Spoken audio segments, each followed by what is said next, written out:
So today we are going to start the next topic. So write on the next topic and mark it very important. The topic is self-induction. Whenever the current in a coil increases or decreases, there is a change in magnetic flux linking the coil. Hence, an EMF is induced in the coil, which is called self-induced electromotive force. This phenomena is called self-induction. The number of flux lines linking any given circuit due to a current in the circuit itself will depend on the geometry of circuit, that is, its shape, size, number of turns, etc. Statement: the phenomena in which an opposing induced EMF is produced in a coil as a result of change in current or magnetic flux linked with the coil is called self-induction. Experiment: consider a coil connected a battery and a tab key as shown in the figure. Diagram: when the key is pressed, the current starts growing through coil. As a result, the flux linked with the coil also starts growing through it. This produces induced EMF in the coil. The direction of the induced EMF is such that it opposes the growth of the current in the circuit. When the key is released, the current in the circuit starts decaying. As a result, flux linked with the coil also starts decreasing, which in turn produces induced EMF in the coil. This also opposes decay of current in the circuit. It may be observed that an opposing induced EMF is produced in the coil during both growth and decay of current. Consider a coil of N turns carrying current I and phi be the magnetic flux linked with each turn of the coil. Then N phi will be the flux linkage in the coil. The topic is self-induction. Write on the topic. The topic is self-induction.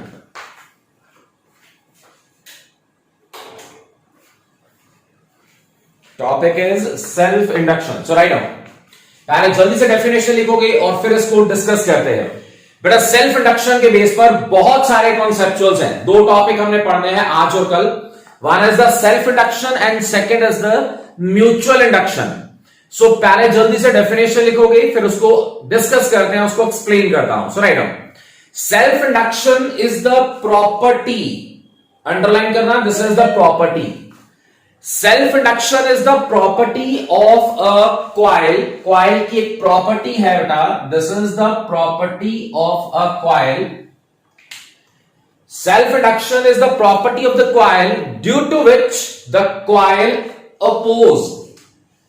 Due to which coil oppose. It is the property of the coil due to which the coil oppose any change in the strength of current. The coil oppose any change in the strength of current.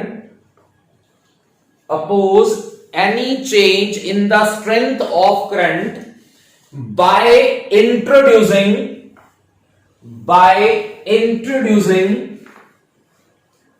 an induced EMF.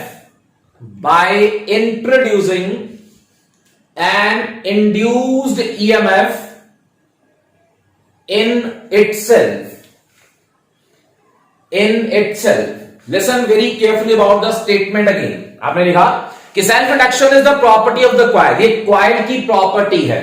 अगर मैं coil बनाता हूं, this is a coil. आप इसको solenoid भी बोल सकते हो. ये कॉइल है. It's having the n number of turns. Definitely एक टर्न भी हो सकती है, दो हो सकती है, 10 टर्न हो सकती है. So this is a coil having an number of turn. Her coil की एक प्रॉपर्टी होती है जिसको हम सेल्फ इंडक्शन कहते हैं. ये प्रॉपर्टी क्या है? हर कॉइल की एक प्रॉपर्टी है कि अगर इस कॉइल में करंट की स्ट्रेंथ में चेंज आएगा. अब चेंज कैसा है, कौन सा? एग्जांपल देता हूं, बहुत अच्छे से क्लियर होगा. Suppose there is an coil और इस कॉइल में करंट फ्लो कर रहा है। अगर इस कॉइल के अंदर करंट की स्ट्रेंथ में चेंज आएगा, चेंज का मतलब क्या होगा, या तो करंट इंक्रीज होगा या करंट डिक्रीज होगा।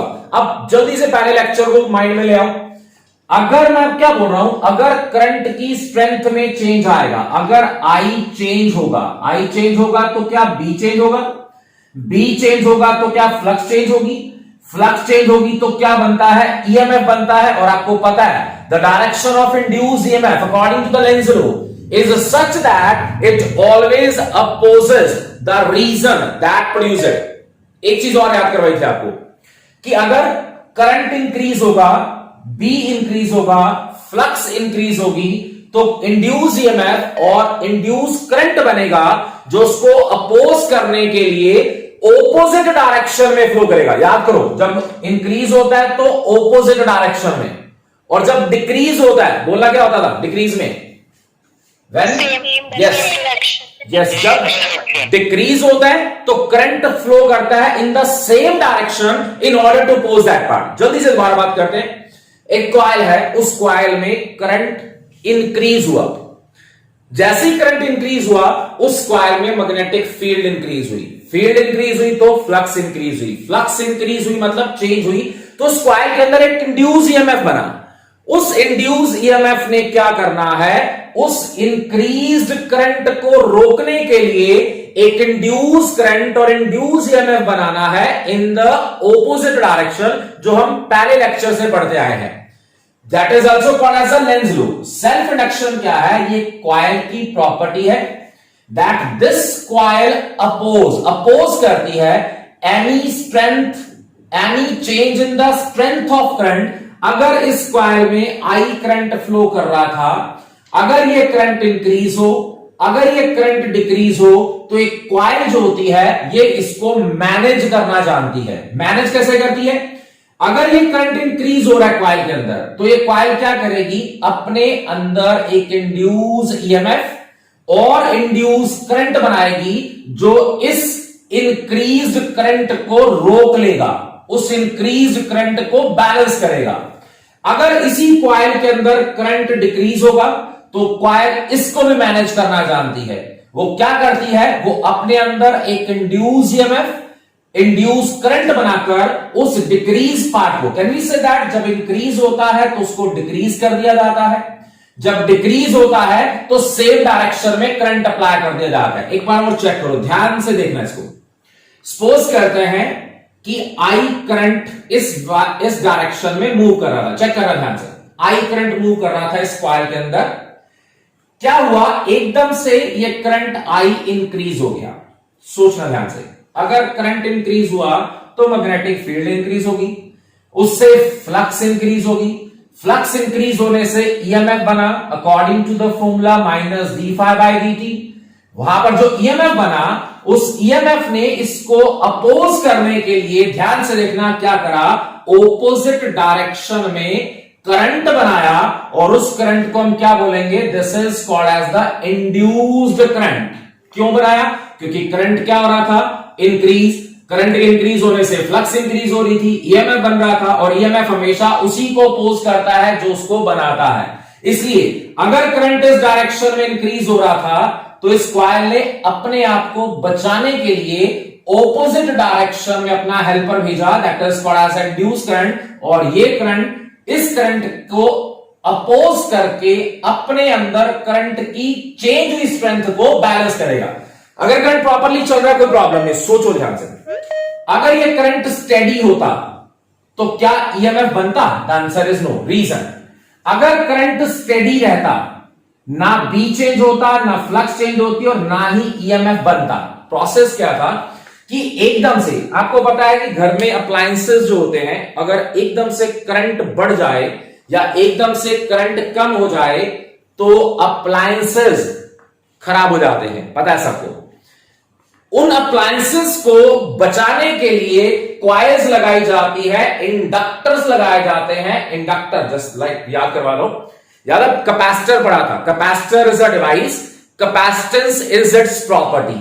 फिर आपने पढ़ा रजिस्टर, रजिस्टर डिवाइस था, रेजिस्टेंस उसकी प्रॉपर्टी थी। और आज हम थर्ड एलिमेंट पढ़ने जा रहे हैं।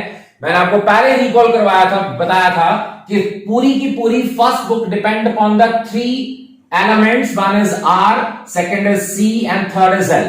Resistance, capacitance and inductance. Resistor पढ़ लिया, उसकी प्रॉपर्टी रेजिस्टेंस पढ़ ली, कैपेसिटर पढ़ लिया, कैपेसिटेंस पढ़ लिया। अब हम पढ़ने जा रहे हैं इंडक्टर, सेल्फ इंडक्टर, इसको क्या बोलते हैं? इंडक्टर। और इंडक्टर की प्रॉपर्टी, दो प्रॉपर्टी होती है, एक होती है सेल्फ इंडक्शन और दूसरी जो हमने डिस्कस करा, कल पढ़ेंगे, that is called as the mutual induction. आपको मैंने बेटा पहले भी एक्सप्लेन करा था कि पूरी की पूरी फर्स्ट बुक जो है based on the three element. आज हम थर्ड एलिमेंट भी स्टार्ट करने वाले हैं और अगला जो चैप्टर आएगा वो क्या करेगा? इन तीनों एलिमेंट्स को कंबाइन कर देगा। तो हमने स्टार्ट करा इंडक्टर। इंडक्टर की प्रॉपर्टी क्या होती है? Self induction. और ये क्या प्रॉपर्टी है? ये प्रॉपर्टी है कि कॉइल अपने आप को बचाना जानती है कि अगर कॉइल के अंदर करंट की स्ट्रेंथ में चेंज आएगा, चेंज का मतलब या तो करंट इंक्रीज होगा और या फिर करंट डिक्रीज होगा। अगर करंट इंक्रीज हुआ तो कॉइल अपने आप अपने अंदर एक इंड्यूस करंट बनाएगी और वो इंड्यूस करंट क्या करेगा? उस करंट की स्ट्रेंथ को, मतलब अगर करंट इंक्रीज हो रहा है तो उसको डिक्रीज करेगा, अगर करंट डिक्रीज हो रहा है तो उसको क्या करेगा? इंक्रीज करेगा। And this property of the coil is called as self induction. पहले जल्दी से यहां तक डिस्कस करें, फिर आगे मूव करते हैं। क्लियर हुआ सेल्फ इंडक्शन क्या है बेटा? जल्दी बोलो। सेल्फ इंडक्शन एक प्रॉपर्टी है, सिंपल प्रॉपर्टी है कॉइल की, कि कॉइल अपने अंदर अगर करंट की स्ट्रेंथ में चेंज आता है तो अपने आप को प्रोटेक्ट करती है। प्रोटेक्ट करने का मतलब अगर एकदम से करंट बढ़ गया तो इस करंट को कम करने के लिए ऑपोजिट डायरेक्शन में करंट फ्लो करवा देगी। अगर करंट कम हो गया तो ये क्या करेगी? अपने अंदर इंड्यूस ईएमएफ बनाकर उस डिक्रीज करंट को इंक्रीज करने के लिए सेम डायरेक्शन में करंट को फ्लो करेगी। और वो करंट कौन सा होगा? इंड्यूस करंट होगा। और इस प्रॉपर्टी को हम क्या बोलते हैं? सेल्फ इंडक्शन बोलते हैं। आई थिंक प्रॉपर्टी लिख ली, एक बार जल्दी से रीड करो, फिर उसके बाद थोड़ा सा और एग्जांपल देता हूं, टर्म और क्लियर करता हूं। सो एक छोटा सा एग्जांपल, टर्म अच्छे से क्लियर होगी। सपोज करते हैं एक बल्ब लगाते हैं एक डीसी सोर्स के साथ, एक डीसी सोर्स के साथ बल्ब लगाया, साथ में लगा दिया एक स्विच। क्लियर? जैसे स्विच ऑन करा बल्ब एकदम से ग्लो करेगा। The bulb glow immediately, instantaneously. जैसे आपने स्विच को ऑन करा करंट फ्लो करेगा, करंट फ्लो करने से बल्ब एकदम से ग्लो करेगा। और अगर आपने स्विच को ऑफ करा तो बल्ब एकदम से बंद हो जाएगा। अब इसी डायग्राम के अंदर मैंने क्या करा? मैंने इस डायग्राम को थोड़ा सा चेंज कर दिया। क्या करा मैंने एक कॉइल और साथ में लगा दी, कॉइल साथ में लगाई, साथ में फिर स्विच लगाया और अब मैंने जैसे स्विच को ऑन करा ये बल्ब एकदम से ग्लो नहीं करा, ये धीरे धीरे धीरे ग्लो करना स्टार्ट करेगा। और धीरे धीरे ग्लो करने के बाद ब्राइटनेस में फर्क नहीं आएगा।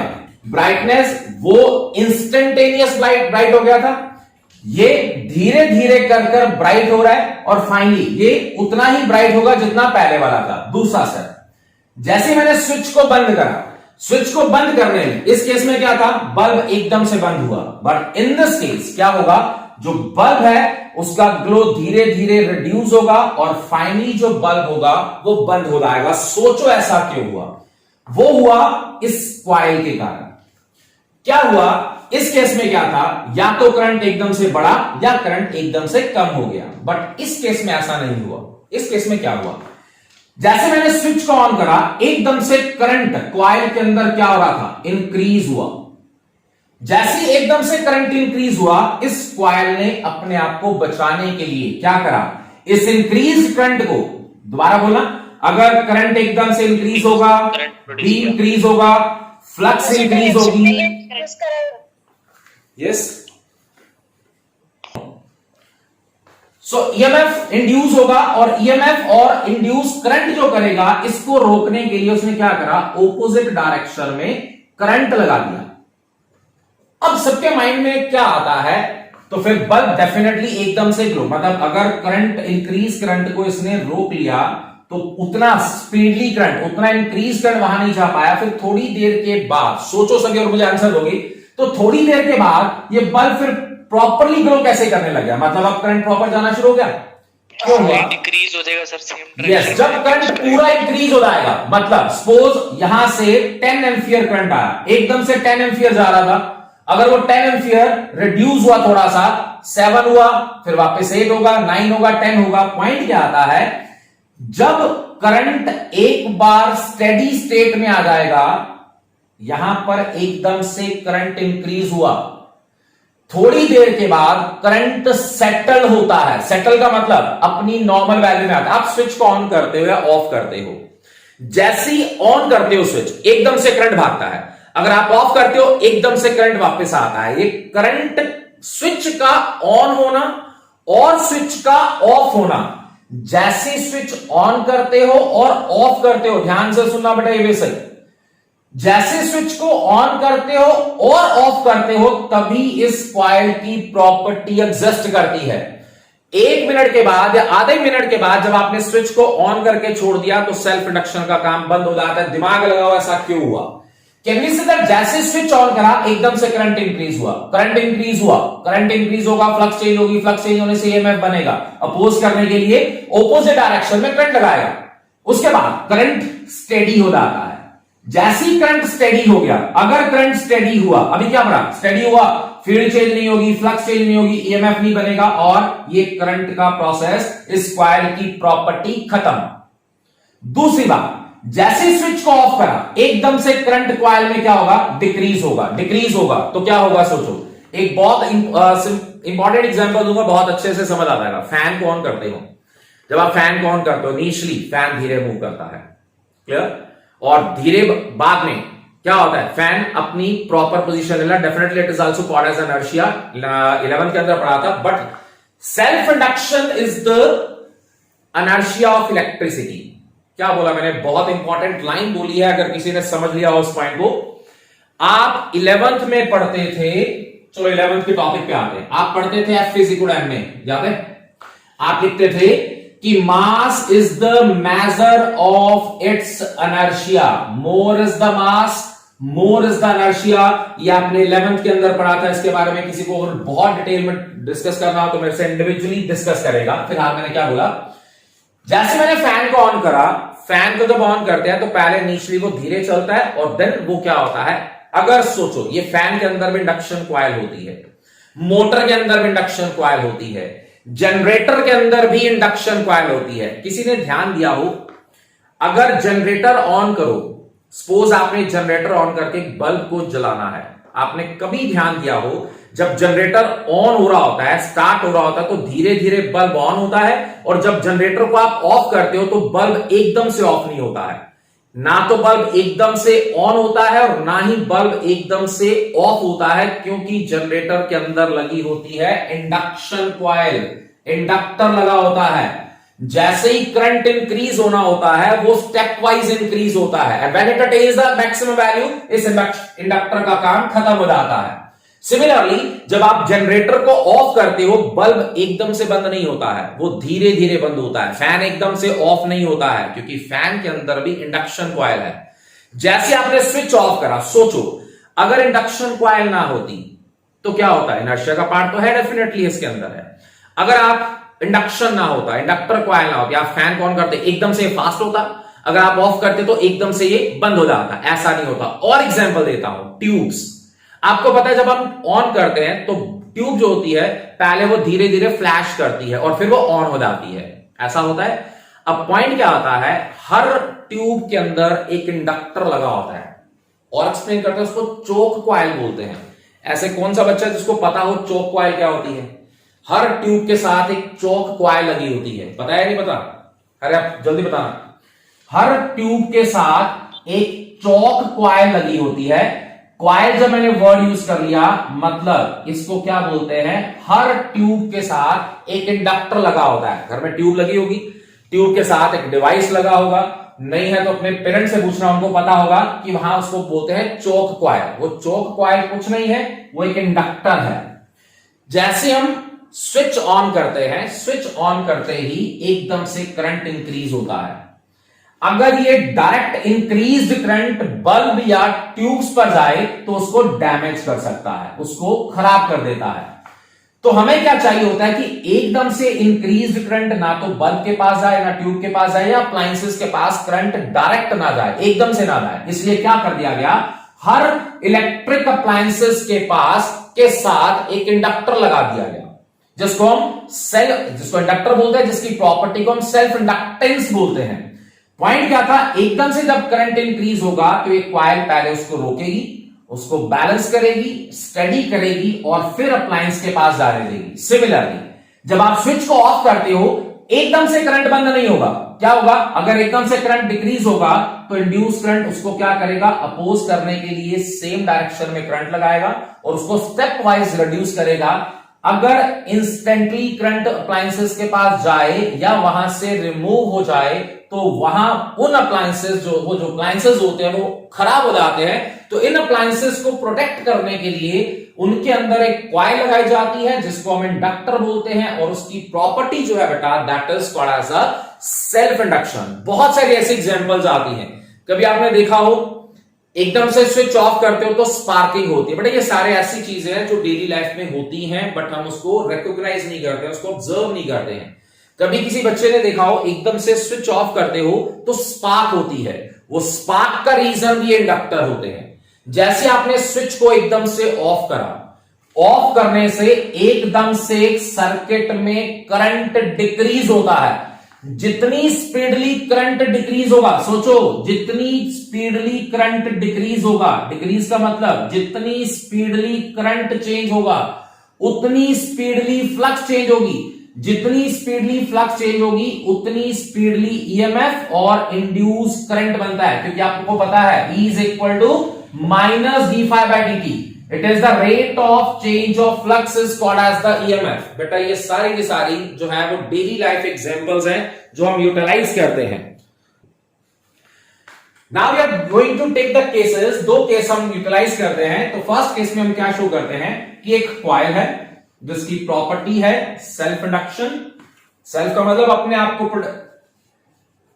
प्रोटेक्ट करना। सो फर्स्ट केस हम क्या करते हैं, एक कॉइल यूज करते हैं और इसके साथ हम एक बैटरी अप्लाई करते हैं और साथ में एक स्विच लगाते हैं। दो केसेस बना के चलते हैं, पहले बताता हूं फिर उसको लिखवा देता हूं। हमने अभी बोला कि जैसे हम स्विच को ऑन करेंगे, स्विच ऑन करेंगे तो आपको पता है इस कॉइल में आई करंट जो है वो क्या करेगा, इंक्रीज करेगा। जैसे इस कॉइल में करंट इंक्रीज करेगा, ध्यान से डायरेक्शन चेक कर लो बच्चों, this is the direction of current initially. जैसे ही हमने स्विच को ऑन करा, इस कॉइल के अंदर एकदम से करंट इंक्रीज हुआ, करंट के इंक्रीज होने से फ्लक्स इंक्रीज हुई, फ्लक्स के इंक्रीज होने से ईएमएफ बना, और ईएमएफ की प्रॉपर्टी ही क्या है, अकॉर्डिंग टू ईएमआई क्या है कि ये कॉइल जो होगी ये अपने अंदर एक इंड्यूस ईएमएफ बनाएगी, इंड्यूस ईएमएफ के साथ साथ इंड्यूस करंट बनाएगी जो इस इंक्रीज पार्ट को अपोज करने के लिए ऑपोजिट डायरेक्शन में फ्लो करेगा। ये इंड्यूस्ड करंट है। नहीं आ रही sir video This freeze is होगी। called the induced. This is the direction of current, and this is the direction of induced current.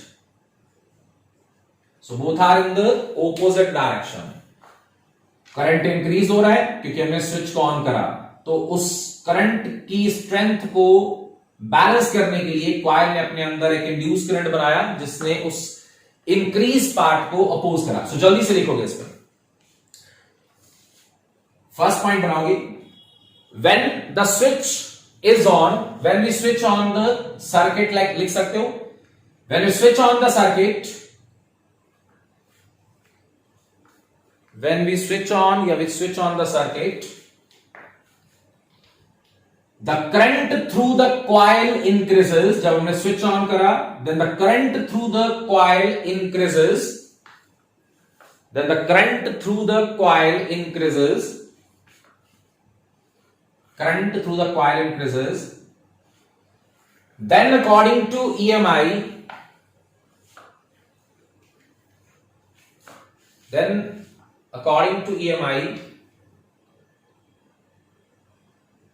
the coil introduce and induce EMF, then according to EMI the coil introduce and induce EMF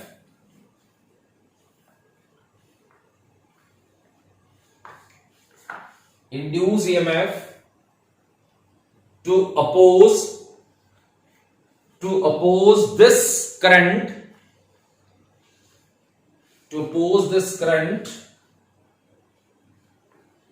by introducing induced current in the opposite direction. Opposite को underline करना. By introducing induced current in the opposite direction.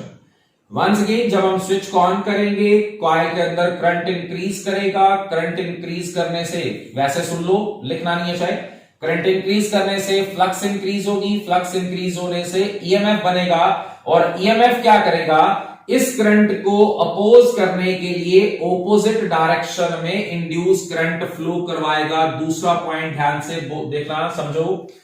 जब हम switch को of करेंगे क्या होगा, जल्दी देखो. जब हम स्विच को ऑफ करेंगे, कॉइल के अंदर करंट डिक्रीज करेगा, डिक्रीज, तो फ्लक्स डिक्रीज करेगी. फ्लक्स डिक्रीज करने से अगेन ईएमएफ बनेगा, और वो ईएमएफ उस पार्ट को अपोज करने के लिए सेम डायरेक्शन में करंट को फ्लो करवाएगा. तो सेकंड पॉइंट, डायग्राम बनाने की जरूरत नहीं है, बस सेकंड पॉइंट लिख लोगे. When we switch off the key, when we switch off the key, the current in the coil decreases.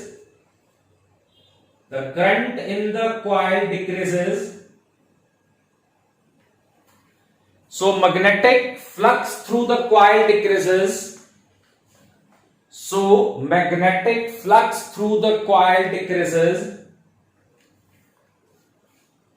So according to EMI,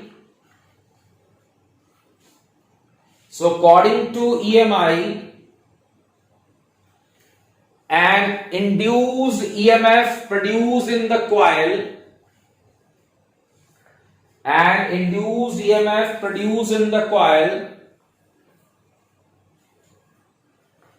which oppose this change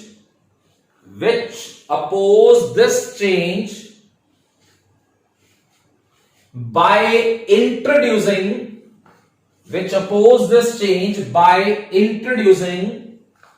the current in the same direction. यहां पर same direction को underline करना.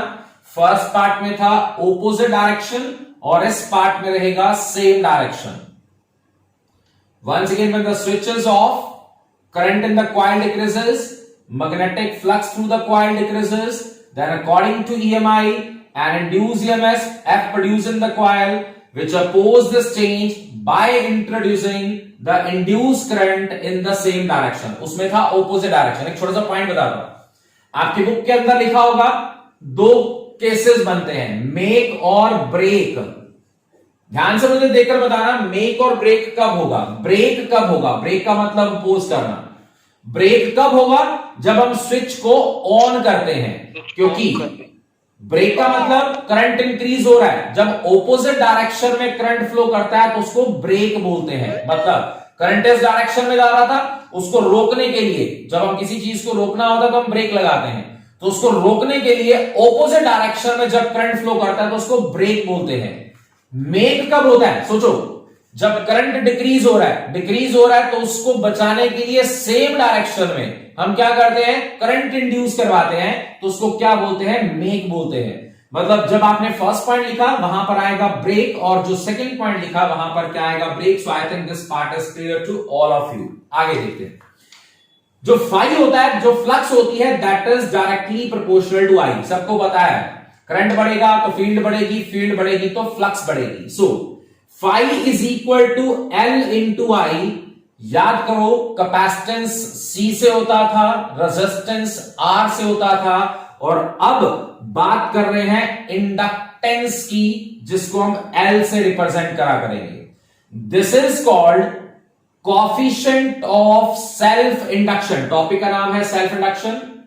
phi directly proportional to I, phi is equal to Li, where L is a constant called coefficient of self induction.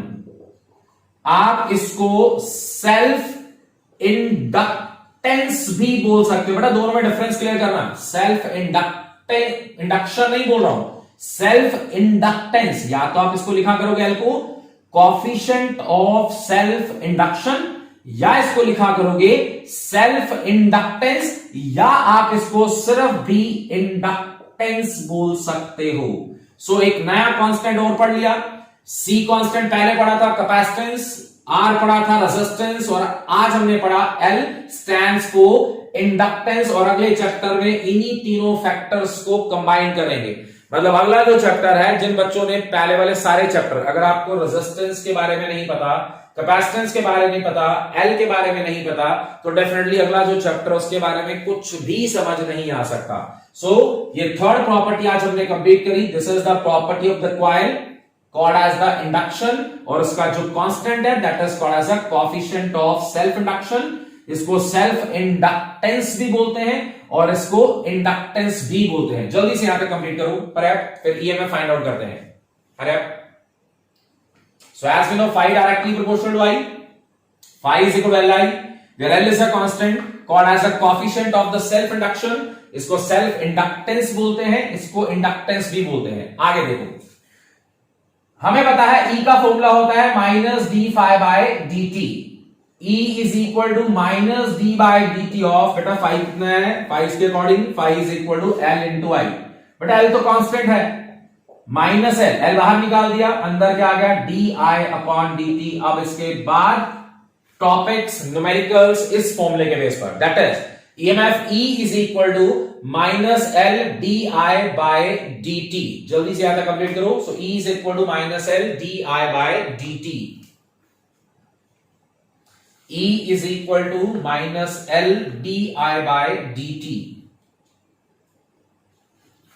So that's for the self induction। छोटे छोटे points हैं, उनको discuss कर लेते हैं पहले, फिर अगले टॉपिक की बात करते हैं। सबसे पहले हम इसकी यूनिट की बात करें। Self coefficient of self inductance जो होता है, इंडक्शन जो होता है, उसकी यूनिट्स की बात करें। But as we know, phi is equal to L I, L is equal to phi upon I. पहले तो यूनिट की बात करें। फ्लक्स, याद है फ्लक्स के यूनिट होते थे वेबर। फ्लक्स के यूनिट पहले टॉपिक में पढ़ा था वेबर। करंट के लिए होता है एम्पियर, तो यूनिट क्या बन गई बेटा, द यूनिट इज वेबर पर एम्पियर। जल्दी साथ में लिखते हुए बेटा, तो the unit of the self induction is weber पर ampere. But instead of writing this weber पर एम्पियर, आप इसकी यूनिट यहां से भी निकाल सकते हो। यहां से भी एक चीज बताता हूं, ध्यान से देखना। अगर मैं यहां से एल की वैल्यू निकालूं, एल को क्या मैं लिख सकता हूं, E D T by D I. मैंने ऐसे एल निकाला, एल को क्या लिखा, L is equal to E D T upon D I.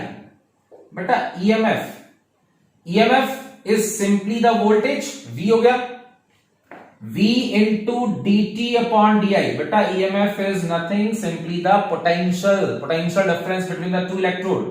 Can I write this term as volt upon current, V upon I. क्या V अपॉन आई रेजिस्टेंस होता है, V is equal to I R होता है। बेटा ये unit लिखे नहीं है बुक्स के अंदर, बट ये ऑब्जेक्टिव में यूटिलाइज होते हैं, देखो ध्यान से। सो V अपॉन आई क्या होता है बेटा, R होता है, that is resistance, time as it is. Resistance के यूनिट होते हैं ओम, टाइम के होते हैं सेकंड। ये नहीं लिखा हुआ बुक्स के अंदर, तो इसको ध्यान से देख लो। इंडक्टेंस के यूनिट ओम सेकंड भी होते हैं, ठीक है। मतलब अगर आ जाती ऑप्शन तो क्या होता है, माइंड में नहीं आता, हमें तो इस वेबर एम्पियर की फॉर्म में चल रहे होते हैं। बट अगर ये ऑब्जेक्टिव में आ जाता है तो एक यूनिट और याद कर लो, the unit of inductance is, या सेल्फ इंडक्टेंस इज, या coefficient of self induction is ohm metre. ये भी लिख लो। तो एल के एक यूनिट हो गया वेबर पर एम्पियर, एक यूनिट हो गया ओम सेकेंड। बट मेनली जो हमें यूज करना है, जो 99% केसेस में लिखा होगा, the unit of self induction is Henry. मतलब इसकी जगह क्या लिख दिया जाता है, हेनरी लिख दिया जाता है। So the unit of self inductance is Henry. Unit of self inductance is Henry.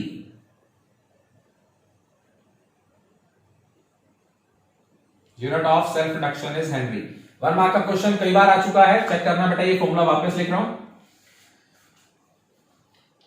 L का फॉर्मूला है E upon D I by D t. Check करना बेटा, यहां से L निकाला, L is equal to E upon D I by D t. Question आता है define, लिखोगे आप सभी, डिफाइन 1 हेनरी। चेक करना, पहले चेक करो इसको। 1 हेनरी को डिफाइन करना है। अगर ईएमएफ की वैल्यू 1 वोल्ट हो जाए और करंट पर सेकंड कितना हो जाए, 1 एम्पियर पर सेकंड हो जाए, then it is called 1 henry. मैंने आपको पहले भी बता रखा है 1 फैरेड, 1 रिएक्टेंस या रेजिस्टेंस। सिमिलरली 1 हेनरी कैसे डिफाइन करोगे? The coefficient of self induction is 1 henry या self inductance is said to be 1 henry when an EMF of 1 volt induced in the coil when the rate of change of current is unity का मतलब unit 1 हो। Please इसको चलो mention करो जल्दी से, और इंपॉर्टेंट मार्क करना क्योंकि इसकी डेफिनेशन कई बार आ चुकी है। पहले जल्दी से L का फॉर्मूला लिख दो, E upon D I by D t. यहां से बेटा L is equal to E upon D I by D t. बेटा यूनिट लिख लो हेनरी, ध्यान से। अरे क्वेश्चन बनाओगे define 1 henry, define 1 henry, write down. The coefficient of self induction is said to be 1 henry. Coefficient of self induction is said to be 1 henry, is said to be 1 henry when an EMF of 1 volt, when an induced EMF, when an induced EMF of 1 volt produced in the coil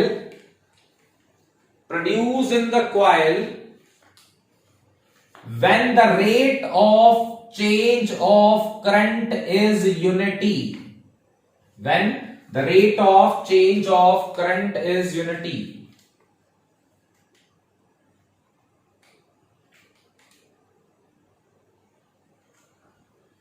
एक और term देखना बेटा, I think this part is clear to you. एक और step देखना बेटा, हमें पता है E इज इक्वल टू, मैं लिख देता हूं, E इज इक्वल टू होता है L D I by D T. अगर rate of change of current की वैल्यू 1 हो जाए तो can we say that E become equal to L।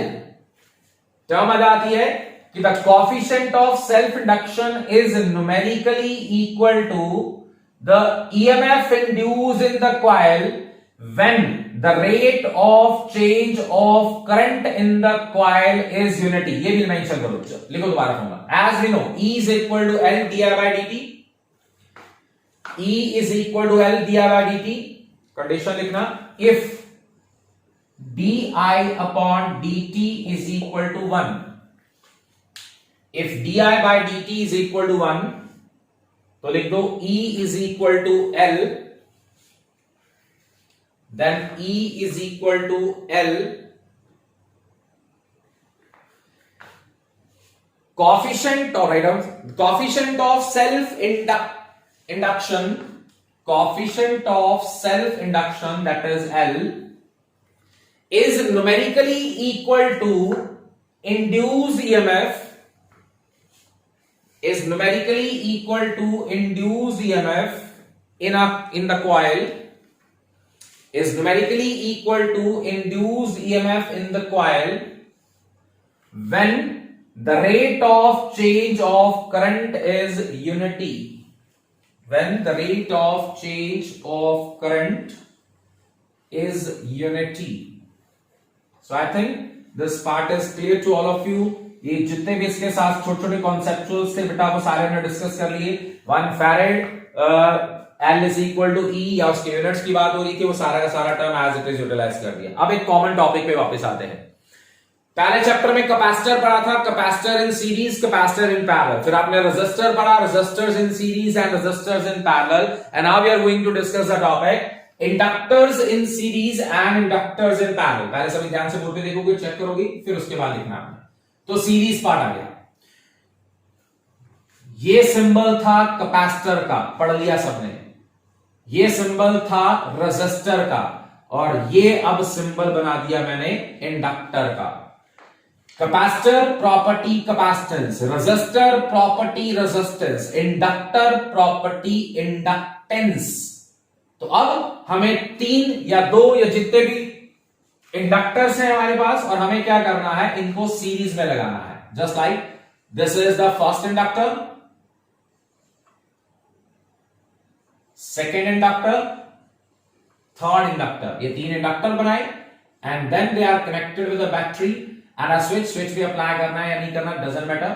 सो पहला पॉइंट सबको याद है, this is having inductance L1, this is having inductance L2, this is having inductance L3, this is the coefficient of self induction। बेटा please यहां पे गलती करते हैं हमेशा, coefficient of self induction या self inductance या सिर्फ इंडक्टेंस भी बोल सकते हो आप सबको पता है सीरीज के अंदर, हाँ जी बोलोगे, सीरीज के अंदर क्या सेम रहता है, करंट सेम रहता है, पता है सबको?